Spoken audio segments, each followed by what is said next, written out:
greatest form of control is where you think you're free when you're being fundamentally manipulated and dictated. One form of dictatorship is being in a prison cell and you can see the bars and touch it. The other one is sitting in a prison cell but you can't see the bar, you think you're free. What the human race is suffering from is mass hypnosis. We are being hypnotized by people like this. Newsreaders, politicians, teachers, lecturers.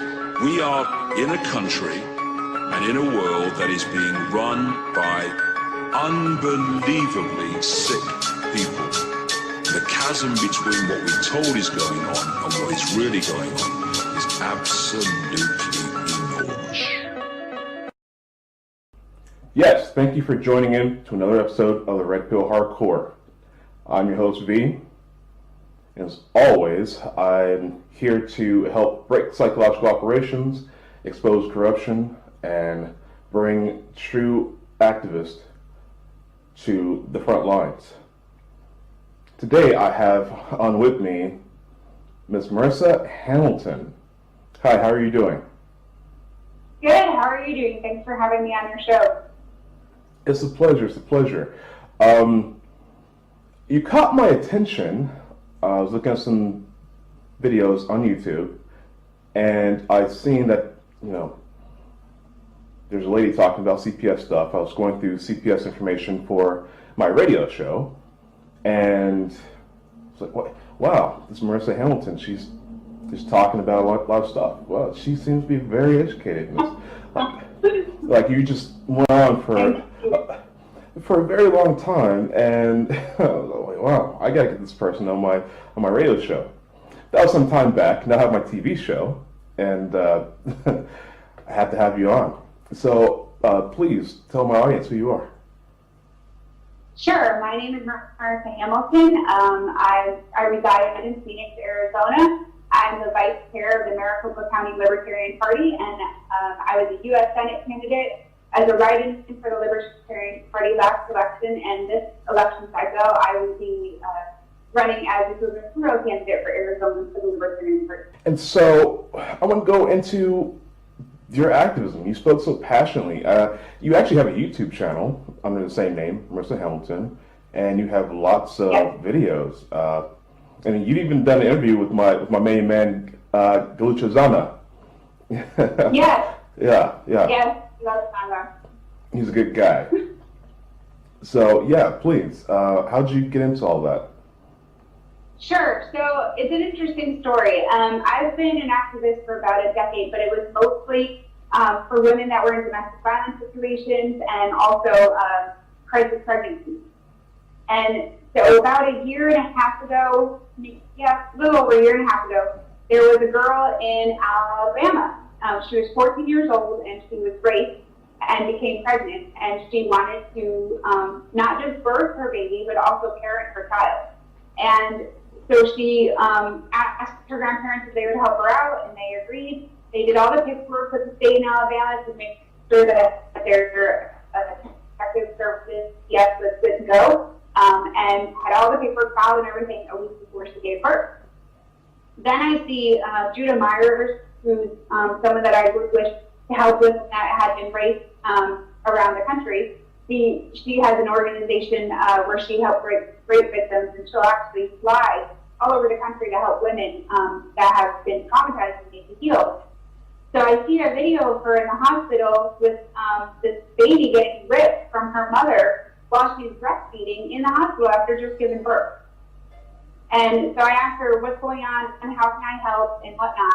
And I thought that this was going to be simple. We could just find the right lawyers, that this must have just been a misunderstanding, that it wouldn't take us that long to get it all figured out and squared away. But it got worse and worse and worse. Out of retaliation for them going public is what happened. They kidnapped the 14-year-old girl, the mother of the child, and her twin brother from the grandparents.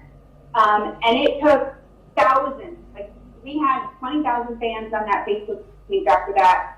We had over 1 million hits on the story. And it took us shutting down the phone for the CPS office, the Child Protective Services office, Some of the state offices, like the governor's office, the legislator's office, it took quite a bit to be able to get that child back. And the reporter that was covering that for medical kidnap told me that this was happening more in Arizona than nearly any other state. I kind of thought that she was crazy at the time and just some crazy conspiracy theorist that, had just really passionate about the issue. But I researched the numbers and saw that it's a huge crisis in Arizona. We have between 10 and 20,000 children that are taken every year by the department here is called DCS. And they typically consider all children that all situations that they investigate as exigent. Exigent means that it's an emergency situation, that if they don't remove that child will suffer severe harm, physical harm, or death. And then when I started researching and hearing from parents and looking at their paperwork, their children were literally being taken over things like having a dirty cat litter box from one cat and having a few dirty dishes in the sink. And the state would just make a case that the children were highly adoptable and they then seek to have a stranger adopt them out. And when I was trying to figure out what are the factors here, discovered that in 1997 there's funding called ASFA, Adoption Safe Family Act, that Hillary Clinton had put in along with the Republican Congress, led by Newt Gingrich. And basically, the state gets an average of $72,000 per child that they can take, as long as they adopt them out to strangers. They also get additional bonuses and incentives when the children are put on different pharmaceutical drugs, and then they get more money if they get put into a group home versus if they get put in with foster parents. But they don't get any money if the child gets put with relatives. So typically they are denying relatives like grandparents or other family members to take the children and trying to stop them out. So this seems to be, no less than child trafficking. That's what it boils down to. Yes. That's what it boils down to. So what gives them the right? Is any of this constitutional in any way? I hear that it's not constitutional. The Fourth Amendment forbids it. The Fourth Amendment forbids seizing both people and property. Yes, you're absolutely correct with that. And so these family courts, they're just frauds. The whole system, as far as that's concerned, is fraudulent. Yeah, absolutely. Even the whole family court system, I would argue, is a fraudulent process. Because they don't take the Constitution into account when they're doing a court process. For example, hearsay is completely allowed to be able to terminate parental rights over, and in criminal court, hearsay is not allowed. You don't have the right to a jury in family court. There's a variety of other things. They will terminate parental rights over failing what they call a voice stress test. And so the way that works is it's kind of like a lie detector test. They'll put the parent on, they'll record the parent's voice, and then put it through a voice stress test. If it shows that it's stressful, they consider that the parent is abusing their child, and then they'll remove the child and terminate rights. So that as well. So it's completely unconstitutional and thrown out to the criminal court. Well, okay. Well, let me ask you: have you found any cases to where pedophilia was involved? I mean, if you're trafficking children, this is obviously going to be a part of it, and people need to wake up and realize that pedogate obviously real. I mean, there's a large portion of us that know it's real because pedophilia, the boogeyman pedophilia, didn't just go away because we now have a modern civilized world. It went into government where it knew it would be protected, and that's where most of the pedophilia is going on. So, I mean, have you come into this train of thought? Yeah, we have. There's a lot of parents that report that their children are being abused in state care. The numbers show that statistically, children have a 6 times higher rate of being physically or sexually abused while in state care. And most recently, there's a child by the name of Devaney that she was taken at the age of 2 from her mother and father.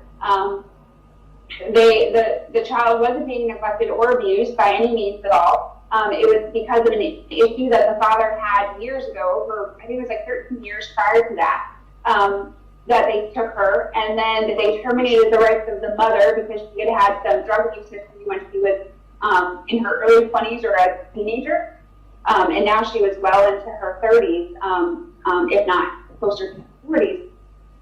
They took Devaney and they put her into a pedophile ring. That the mother reported that she was getting sexually abused because she showed all the signs of sexually abuse, of sexual abuse. She was getting a lot of infections. She was getting horrible fear for men. She was having panic attacks as soon as she'd leave her mom and would have to go back to the foster care home. And the driver of that girl, her name is Beth, she was reporting that corroborating the story of the mother, that yes, there's definitely something wrong with the child, because she'd observed the child on the way to her mother and on the way back, and to see how she was behaving.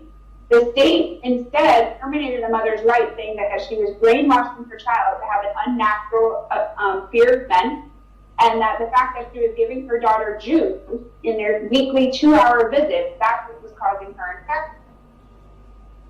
Her infections, though, not to get too graphic, but they were so bad that the driver reported that just the little girl who's sitting in the car, the smell of it would be in the vehicle, and the state was refusing to give her any medical care. The FBI eventually rescued that girl from the pedophile ring, gave the girl back to the state. The state put her into 2 more abusive foster homes, and then adopted her out to a woman that ended up boiling her, literally boiling her in a bathtub in 134-degree water, and it burned 80% of her body. This was reported on by the Arizona Republic several times, some of the papers in Tucson. Medical Kidnap has done extensive investigation on this. And this is not an isolated incident. We have horrible stories like this that are coming out every day. Most parents are gagged, so they're not allowed to talk about it. Yes, and I find that to be utterly ridiculous.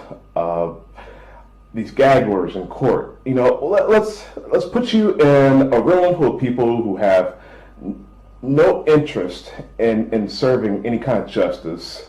Let's put a gag order on someone so they can't talk about their case. They're being victimized. It's no different than no different than being mugged in an alleyway. This is how despicable this practice is. There needs to be media in the courtroom. There needs to be video recordings of every case that happens in a courtroom available to the public. Yeah, in this situation, what's happening right now is that the grandmother has been trying to get custody over this girl. This girl was in the hospital for several months. She had to have all of her toes amputated, and she's only 5 years old. And the grandmother is trying to get custody. The state denied it, saying her apartment was too small, so she got a 2-bedroom apartment. The state still denied it. They said they already had someone to adopt her out to. After went to court with her ADA advocate, that's disability advocate, the judge threw everyone out of the courtroom that was there to support this woman and gag ordered everyone.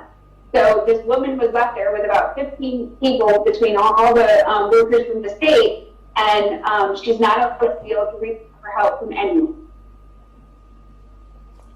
Is that? Oh, and in addition to that, the woman that boiled the girl alive still has parental rights over her. Well, see, that's done on purpose because going back to the CIA MK Ultra experiments, they experimented with children first, and they came up with the brainwashing and mind control tactics. It's called controlled by traumatization. If you traumatize someone, victimize them horrendously, scar them mentally, and then try to rebuild them, then you have someone who is, this fractured person is mind controlled. They become the Manchurian candidate or sex slave or abused person who will do anything that the system says for them to do. And so this is the process, the abuse, the cycle of abuse. It has to continue. And the government is perpetuating it. And I think people need to understand that and do something about it. I mean, what do you think? Yeah, I actually, when I'm describing this to people, I call this process breaking the bond. Sometimes it doesn't go as extreme as what happened to Devaney, but typically what parents will report is that they'll go through a time, it's usually the process that they call reunification, oddly enough. They use that time of reunification primarily to be able to kind of set the parent up. So the social worker will become very friendly with the parent. The social worker will, coach the parent to do certain things or not do certain. Later on, the social worker will use that against the parent. And then what they'll start doing is they'll start making stipulations like you can't tell your child that you love this child. And then once the child leaves, having not had hugs or been told that they're loved, then the state will say to him, see, I told you your mom doesn't actually love you anymore, or your dad doesn't love you anymore. And then the state will start saying other things to the child to basically kind of brainwash them and then force the parent to have different behavior that would then corroborate the lies that they're telling the child. And this is basically in preparation to adopt the child out, because no child is going to leave their parent, especially if they're not in an abusive situation or a neglectful situation. No child is going to do that unless they have had some serious brainwashing happen to them. And so we call that just breaking the bond. Well, I also hear it's a common practice that they get these children to agree to certain stories and sign, paperwork saying, if you don't sign this, if you don't agree to this story, then you'll never get to your parents again. And then often, because of that story, they never see their parents again anyways. So what I have found, I haven't had anyone report that to me. What I have had reported to me is that the children are gag ordered around the age of like 18 when they're going to be when they need to. What happens is at 18, the children are kicked out of foster care, or they can get additional services like college or other with educational opportunities. They'll only get that if they sign waivers and gag orders as to what happens to them while they were in care. And so that I have confirmed, but I haven't confirmed the stipulations that they'll make children sign things saying that they'll be returned back to their parents. Not that it doesn't happen, I haven't run across that particular situation yet. I hear it nonstop with the situation. Okay, so I want to ask, what kind of situations have you been in? I mean, you don't become an activist and not be in some sort of danger or threat. I mean, have you been okay, or have you gone unopposed in your free speech? No, of course not. That's not the way we live in this country anymore. So last election cycle, someone that had worked for the Attorney General's office, who wasn't working there at the time, but she was serving as a guardian ad litem. She sent me some messages on Facebook telling me that if I told parents to tell their story, that I would basically get sued by the state and attacked by the state. And I'd also be attacked by the state for just telling the story anonymously. If the parent is gagged, but I tell the story anonymously and there's no details to be able to identify the identity of the child, then it's me. I'm threatened for that. Also, we did a protest against PCS just a few months ago, and the police had blocked off the road for us to go on that protest.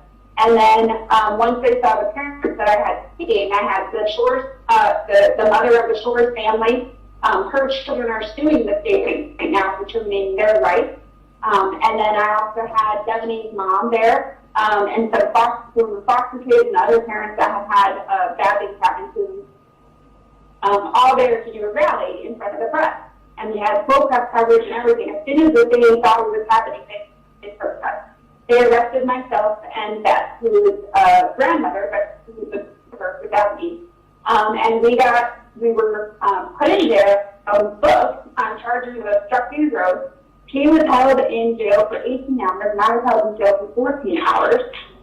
We were not given water. We were given poisoned and moldy food. She was withheld, medical care was withheld from her.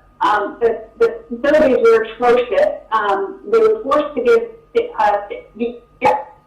I said they needed to check to see if we were pregnant. Well, that's the grandmother, so that's not necessary.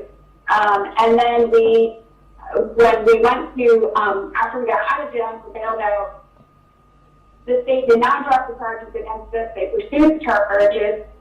We went all the way to trial with it. That was concluded yesterday, and it was ruled as guilty for obstructing a road, even though the police were obstructing a road, and that they had to obstruct our state.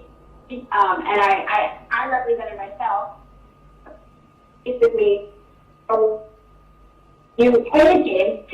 want to apologize to the listeners. I guess the New World Order doesn't like the conversation I'm having here on the show, but then again, that's always the case, isn't it? So let's start back to where you were saying that the state pursued charges with this blocking the streets. Please. Sure. So the state booked us. So the state put us in jail, and then they booked us, and they pursued charges that we were obstructing a road. The state themselves, though, were blocking the road first. They blocked the road for us to have the protest. They were notified at around 7:30 in the morning that we were going to have the protest. One of the protest organizer had a conversation with the police, and they let the road be blocked for us. And then as soon as they saw who was speaking, because I had Devoney's mom, I had the Shores, the mother from the Shores family, her children were suing the state for terminating their rights and abusing them in state custody. I had some of the former foster kids that were there, and all of them were there to tell their story. Overall, I think we had 30 people maybe there. No, probably about 40 people, and then 20 people that were there to speak. And the media was all out there and everything. As soon as they saw who was speaking, they shut it down, and they came and they arrested myself and a grandmother whose name is Beth, and she was the driver for Devoney. She worked for the company that drove Devoney back and forth. And so they put us in jail. They booked us. They charged us with obstructing the road. They kept her in jail for 18 hours. They kept me in jail for 14 hours. They tried to make sure to keep us separated throughout the jail. They call it a horseshoe. And basically you go from like room to room to room in like a horseshoe shape, and they just keep changing everyone around. So you can't really have any type of conversations with anyone to any great length. As soon as they see that people are starting to, get along and whatnot, then they move everyone again. They would have held medical care from her. She has Crohn's disease. They refused to give her medicine. They wouldn't give us any water. The food that they gave us was rotten. It was poisoned. It was moldy, and it was disgusting. They forced us to take urine tests. They said that they needed to see if we were pregnant. I told them I refused. Both of us refused because it's an illegal search and seizure. And they said that we would have to stay sitting in a room that's literally covered in feces and urine if we didn't leave. If we didn't give them the urine test. And then, let's see. They also, the way they had the bathroom set up is they have cameras on you, like strategically placed, so that they can see everything when you're using the restroom. The wall next to it is only about 2 feet high, and then they have the windows open so that as the male prisoners are walking by, they can see all the women using the restroom. And then they have the male officers come in, and as you're using the restroom, they come in and they literally mock and laugh at you. So we had to deal with that. The state pursued the charges after that. They did offer us a plea deal of $127, which I refused to pay because that money, there's a 10% surcharge on that, and that basically money, which then goes to fund the elections, which then creates more victimless crime. It's very corrupt and immoral way to fund a campaign. And so we fought it in court. We didn't win. The judge ruled us as guilty. However, he ruled us as time served with no additional cost to the jail. He was very upset that we were booked. He said that was completely unnecessary and unacceptable. Wow. Okay. So when you fight against the system, it doesn't matter you're right or wrong. They're going to try to treat you like a criminal. So on that note, we got to take a quick pause for a commercial break.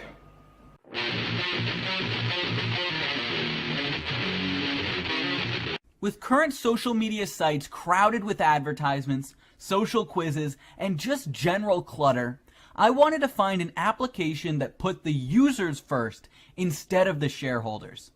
I found MeWe, an app that hopes to revolutionize social media by only showing posts from people you want to see, not displaying annoying advertisements, and most importantly, protecting your online privacy. MeWe isn't designed to replace Facebook, Twitter, or your other large social media networks. It is instead a supplement that can be used between yourself and only your closest friends. The CEO of MeWe says, Facebook is for your public life and MeWe is for your real life.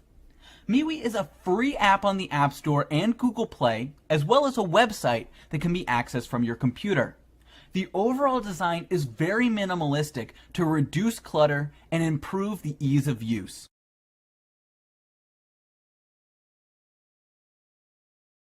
I want people to buy this. People buy Lou Garino's book. Yeah, guys, it's on Amazon. You can check it out by the author Lou Garino, Garino. You can go to my Facebook page, Business Newsmakers. You can order it on there. You can go to Amazon. The book is called Fear and Loathing, Voting in America 2016. But it's more than just a voting book and about apathy. It's about how we got to this point in history. So it could be relevant in 2020 as well. How did we get here right now? What were the set of circumstances politically and socially that melted to this point where our country is the way it is right now, where they have divided us? And when I say they, we're not divided amongst ourselves. We're united, man. I live in one of the most culturally diverse cities in America, in the world, Houston, Texas. People open the door for each other. Yes, sir. Yes, ma'am. Howdy. There's no hate. It's all what they're selling on TV through their psychological operations. So it's all about that. It's all about how the Clintons came to power, the Bushes, you name it, guys. Fear and Loathing, Voting in America 2016. It's a must read. It gives you a different look as opposed to the partisan views. It gives you an anti-partisan view about how this country started without any parties whatsoever, and about how they collaborated to take control of our country. So you get a chance, give it a read. It's not too long. It's not War and Peace. I make the points rather quickly. Fear and Loathing, Voting in America 2016. And I also want to encourage you to stay tuned to this new television show that is enlightening the world. It's illuminating the people that are illuminating us. So we've got to stay true. We've got to seek the truth, and we've got to keep endlessly seeking the truth. So stay tuned, guys, and keep watching. Think there isn't much difference between emergency food companies? Sadly, some companies skimp on serving sizes, and you don't always get the filling meals you'd expect. We bought competing products from recognized brands, so you can see for yourself how their serving sizes stack up to Legacy Premium on similar dishes.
Don't be fooled by the serving size scam.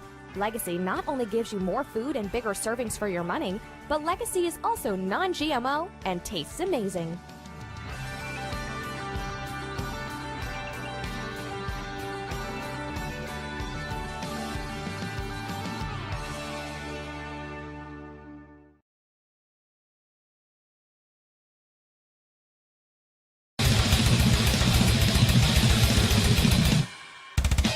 Okay, and we are back.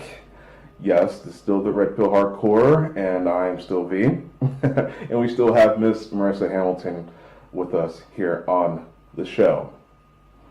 So, Merissa, I would like to ask you, what's your platform for running for governor of Arizona? Sure. So we're not officially launching the campaign until January. We've kind of done sort of a soft launch now. In Arizona, they've exponentially increased the threshold for signatures, so I now have to get about 4,000 signatures to be able to actually get on the ballot. So once we have that secured by December, then we'll launch in January.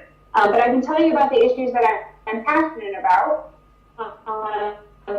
Give you an idea of what the campaign is on. One, of course, we need to abolish DCS.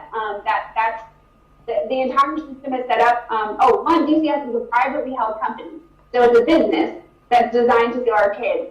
I think that there's better ways to be able to protect children from abuse and criminal neglect, and that instead the focus should be on rehabilitating families that are in need, and then also making sure that the priority is when families can't be rehabilitated, making sure that we're placing children with family friends, with relatives, with people that they're familiar with, rather than.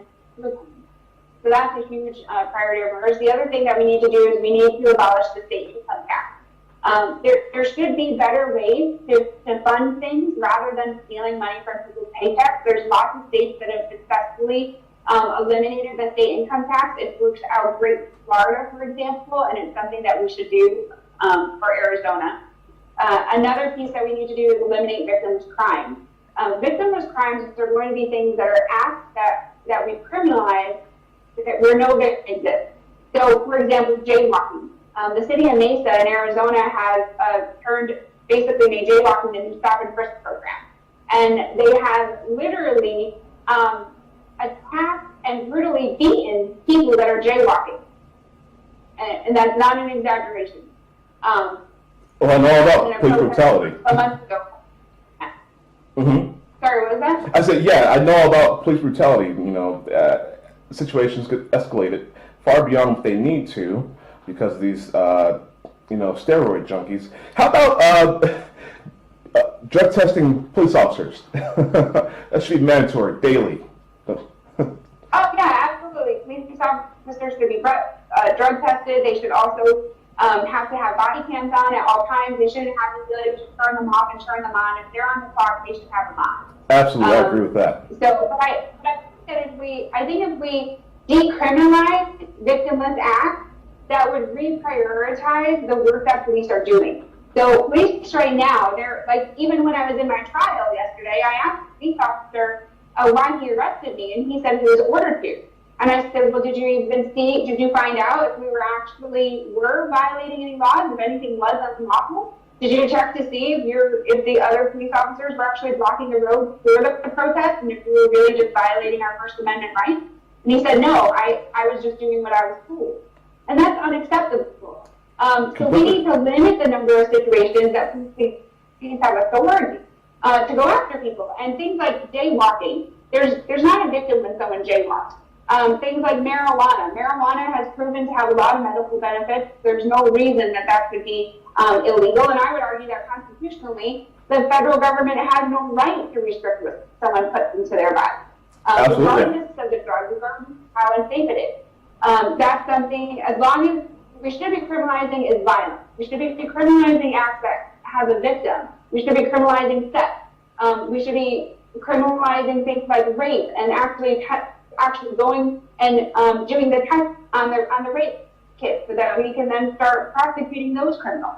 We shouldn't be focused on things like traffic tickets and marijuana and crossing the road. That's ridiculous.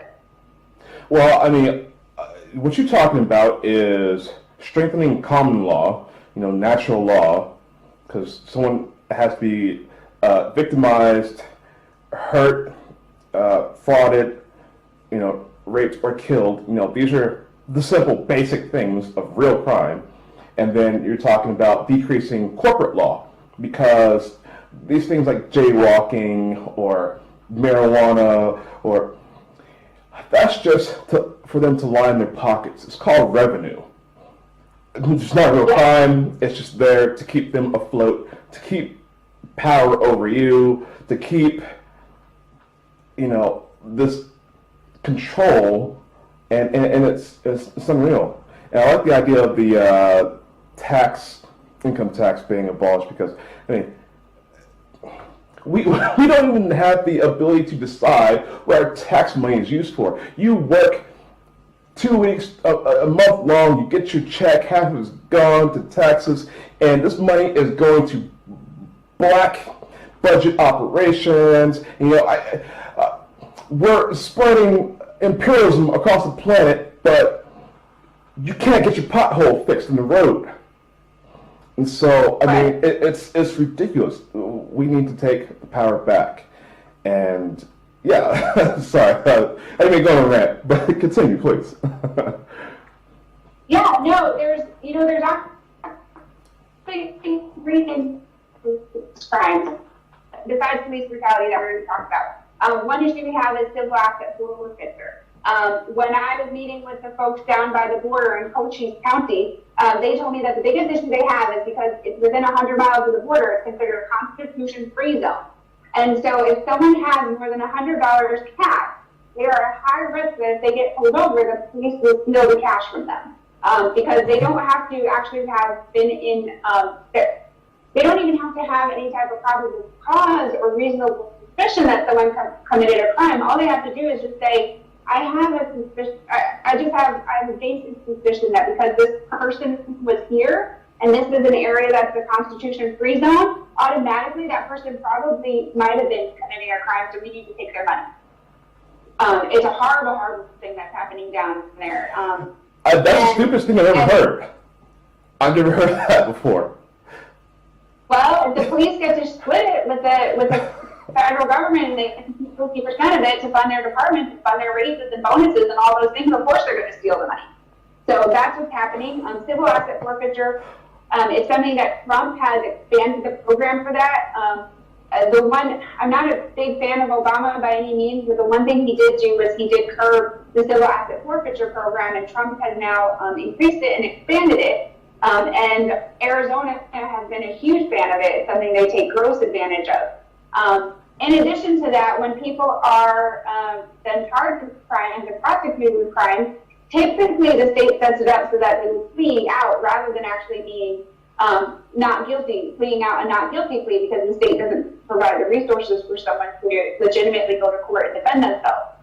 And so when they flee out, whatever fine that they pay, whether it's a civil or a criminal fine, there's a 10% surcharge on that goes to fund our money elections. As a candidate, you have a choice. You can either take this, what I call it the dirtiest election fund, or you can actually run your campaign on legitimate means. The interesting thing is that the longer that we've had the clean money election fund, the more laws that we get added to criminalize victimless acts and more surcharges that are collected. Now 98% of that fund, which is over a $7 million fund, is extra fees that are added onto people that are getting civil and criminal fines that they have to pay to fund candidates that they probably disagree with those candidates and disagree with the things that they're doing. And those candidates probably, once get elected, are going to then criminalize more things that victimize these people. So it's completely oppressing the most disadvantaged people in our state. And it's literally destroying lives. It's a terrible, terrible thing. One of the folks that I work with, he started a program at 4th Avenue Jail, a place that I was held at after being voted, where he provides water and constitution to the folks when they come out of there. Because when they come out, it's usually in the middle of the night, there's no one to call, they haven't had water, they haven't had food, so he provides food, snacks, water, and constitutions, and he talks to them about their rights. He helps try to find them. We're working to make partnerships with different diversion programs because a lot of these people are just on drugs and they need help. They need to be rehabilitated. They don't need to be caged. And so we're working on solutions now as part of the campaign so that Arizona is better off just because libertarians ran for office. Wow. All right. Well, let me change subject here. The Constitution. Okay, we need to be constitutional. We need to get back to the Constitution. This whole ordeal with the government, the federal government, militarizing our police forces, which they're doing because, by the Constitution, we can't have a standing federal army in the country anywhere policing us. So what are they doing? They're just turning the police into the military. So, I mean, what do you think about our gun rights? We need to have them. Now, I've seen you with a picture, I'm sorry, in a picture with a gun, and, it looked very natural to you. So I think you would support us having gun rights. Yes, that's correct. In my last campaign, I had one of my platforms was absolute Second Amendment. And what I talked about is that the true nature of the Second Amendment is not just about having guns, it's about self-defense in general. Correct. And it was set up as a second balance between the citizenry and the government. And so essentially, in order to be able to establish a militia that could actually provide defense against a totalitarian government, you would need to have that militia be armed with the same level of weapons that the government has. Correct. So if you don't want your crazy, and that would mean the government shouldn't have it either. And so it was really supposed to be in place to prevent a militarized police. It wasn't just about having self-defense and protecting ourselves as citizens. It was largely about also not having an aggressive militarized police force. Absolutely. And on that note, people, please join my militia, the Red Pill Minnesota militia. You'll see the link below at the bottom. Yes, but I think as a society, especially with corrupt government, with corrupt practices from these agencies and whatnot, the people need to be gearing up, again, just for checks and balances, but we don't, it's, another thing about that is that we are supposed to be mature, we're supposed to be self-governing, okay? This is what our country is supposed to be all about. A federal government doing these things is counterintuitive and counterproductive as far as the American image. It makes the American image a lie. But if we gather together into communities, okay, civilian militia, every city should have one. There's terrorism going around, it's false flag terrorism. If it was real terrorism, don't you think the DHS or someone would be having gun trucks going down every street, handing out a rifle to every household, giving courses on self-defense if terrorism really existed? It's hard to say. It's hard to make that argument specifically because our government today is so totalitarian. I mean, common sense would dictate that we would want to have a citizenry that could provide for their own defense.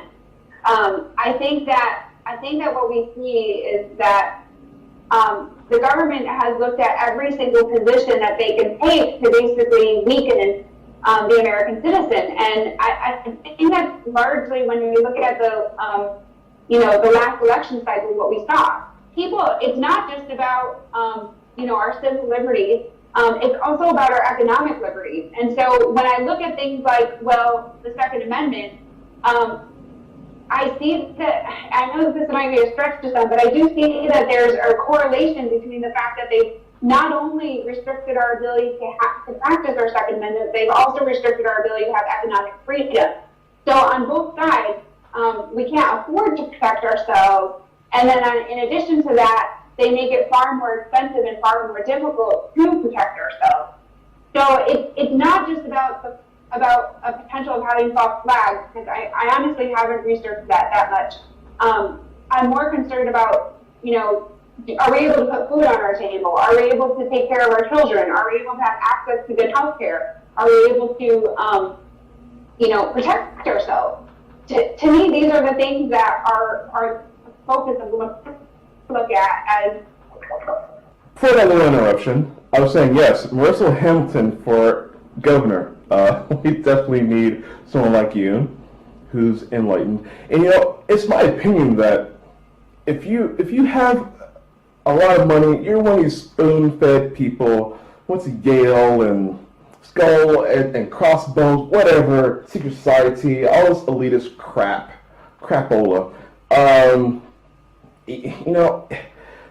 It should be null and void.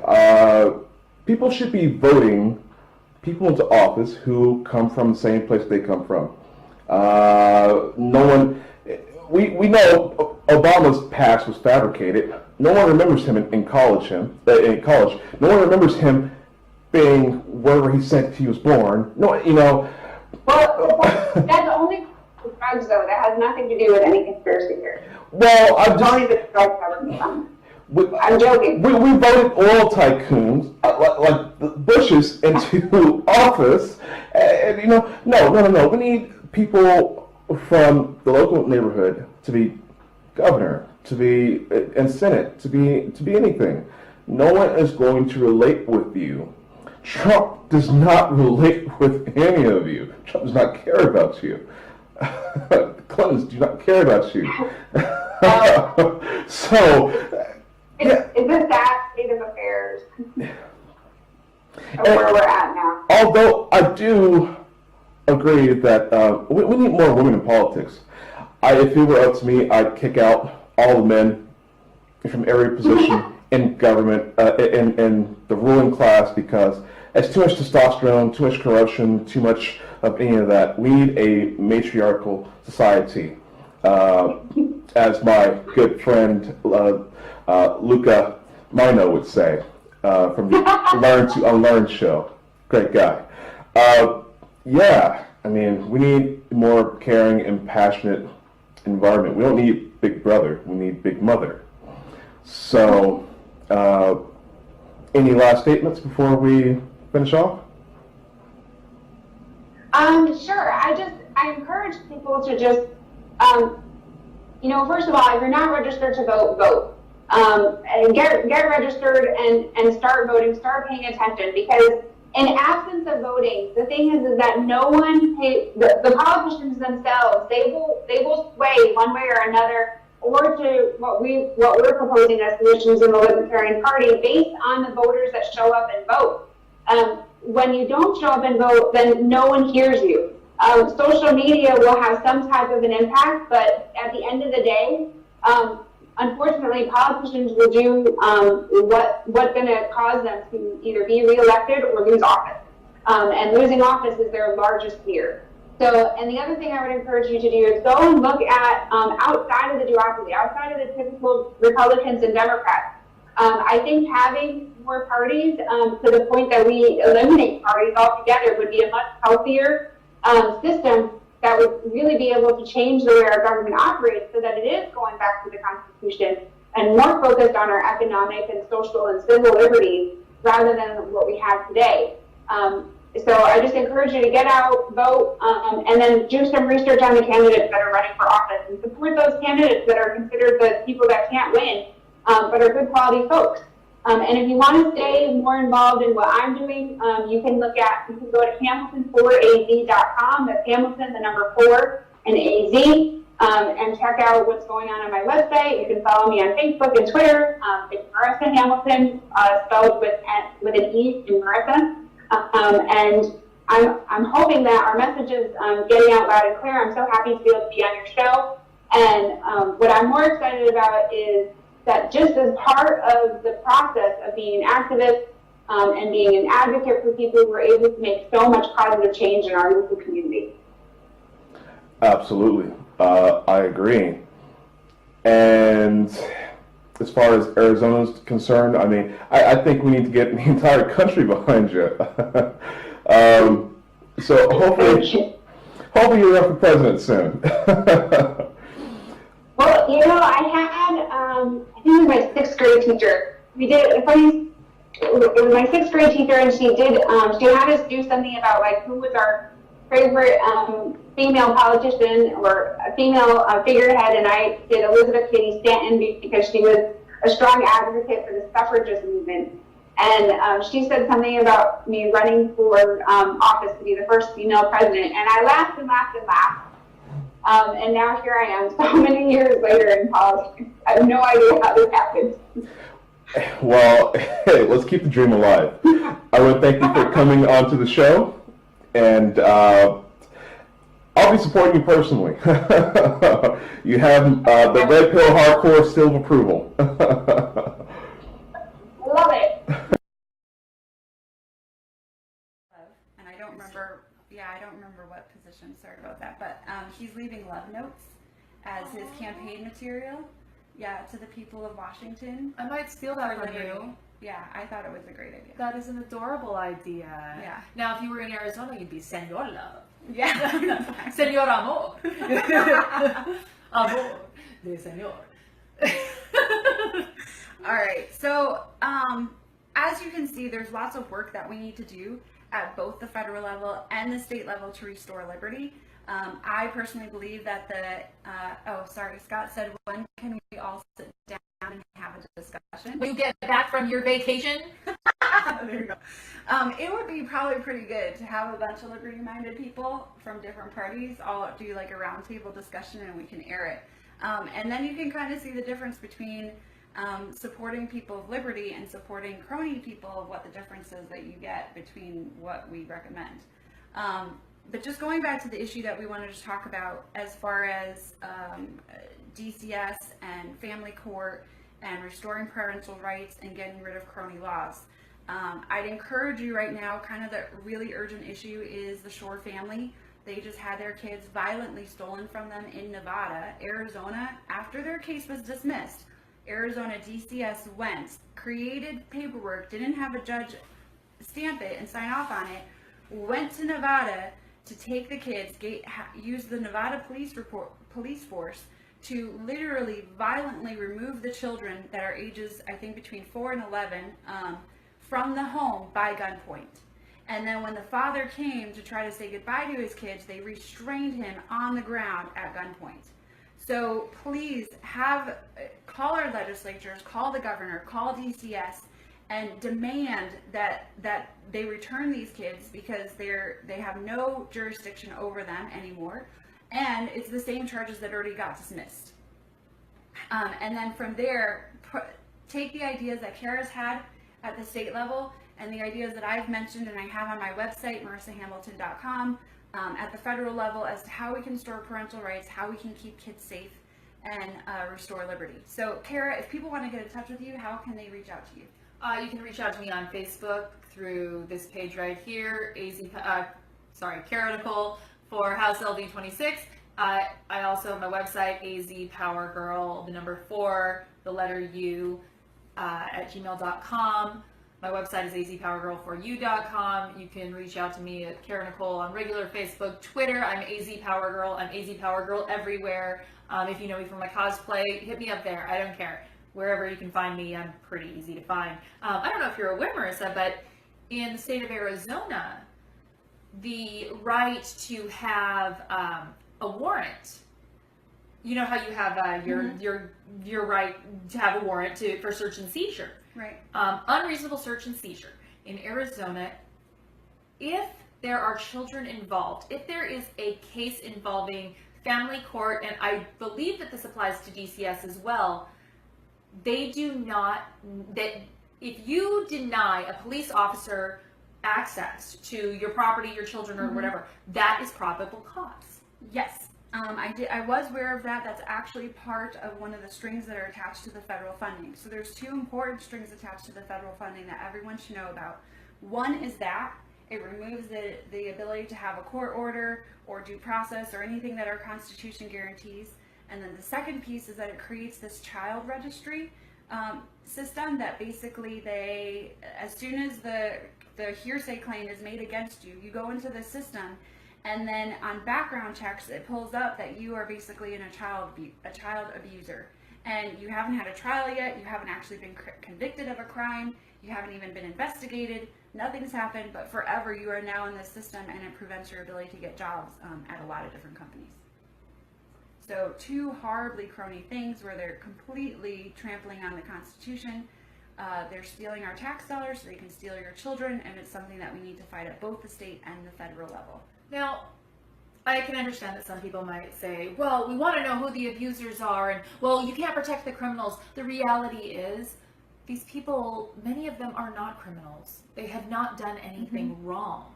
So to have this stigma on them, you're not protecting children, you're hurting the children, because now mom and dad can't work because they're on this child registry. Yep. So we want to protect children. And then they use the fact that mom and dad can't work to say that you can't support your kids properly, so now we need to take your kids away from you. So just be aware that we're not saying that, you know, constitutional rights above all and protect, you know, and we're not protecting the children. We want to protect the children. We want to protect the children from all parties, including government parties that might be willing to harm children. And I know everyone thinks, oh, that wouldn't happen, but we see it all the time. Remember that judge that kept sending kids to juvenile prison over and over and over again because he was getting money for it? Yeah, I posted about that on my personal page. He was paid like $2.3 million to arrest children and put them in jail.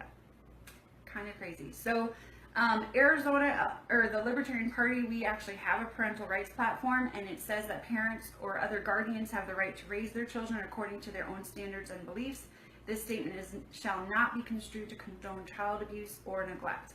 However, what I will say with that statement is the fact that studies have shown that when children are in a comparable situation to what they were when they were taken from CPS, they actually fare better than what the CPS solutions have been across the country. So if the government stayed completely out of it, children would be better off when they grow up and become adults. Now, I think that we can do better than that. And I think, and Kara agrees with me, that we can find a better way to be able to help parents rehabilitate families, reunify families, and be able to protect children at the same time. Exactly. So I think we're going to wrap it up. Yep. And we definitely want to get together. If you guys have anything that you want us to discuss, please do that. Also, I'll be posting about a forum for third parties on September 7th. Yes, we're going to have people from... At ASU. Is it at ASU? Yeah. Okay. I think so. So at ASU, and I'll be posting all the details about that. We're going to have hopefully some libertarians and some Greens and some Indies and some even Republicans and Democrats, and we're all going to talk about the ability of third parties to come about in our communities and our societies. Yep. All right, so we're going to sign off now. Kara, can you just again state what you're running for, which party you're with, and how people can contact you? Yes, I am Kara Nicole Trujillo. Yes, I have a last name. My name is Kara Nicole Trujillo, and I am running for House of Representatives in LD 26. That is Tempe, Mesa, and Salt River communities.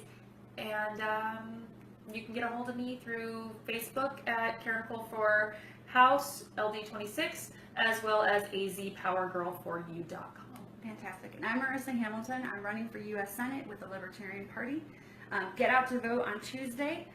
Third parties need your support, and ending the duopoly will go a long way to be able to restore liberty. You can find me at Facebook at Vote Merissa Hamilton, and then also on my Facebook page, or my website, marissahamilton.com, and on Twitter, Merissa Hamilton. And Merissa is spelled Merissa. The only wasted vote is the one that you spelled my name wrong. All right, thanks to everyone. Just to close, Michael said, wow, that's awesome, ladies. Almighty God bless you for your work for the children. We all know it's very much needed in Arizona. Thank you so much. Bye, everyone. Get out to vote on Tuesday. Do you want to go to Jack